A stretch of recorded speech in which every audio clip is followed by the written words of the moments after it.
B, ito na yung itsura after matibag. Ito yung itsura dati. May semento dito. Ngayon nung natibag, natanggal na yung semento. Ito yung itsura ng, ayan, dinikit na sa gate. Nang wala ng semento, yan na yun.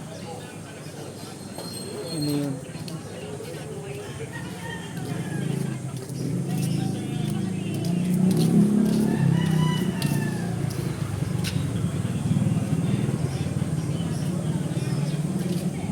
Yun na yung phone. Ito yung sa likod. Ito yung,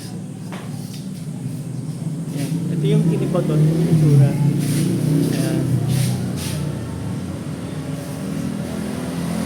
Ito sa baba, kailangan lagyan rin ng ano. Takpan din ito. Ang bakal.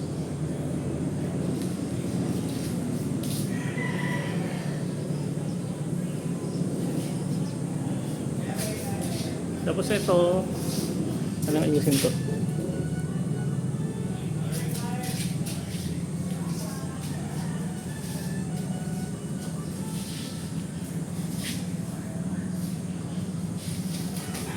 Ito yung mga naging kalat. Yung exhaust fan, ikakabit dito. Sa pangalawa. Yung una, yung kalawa dito, ikakabit yung exhaust fan.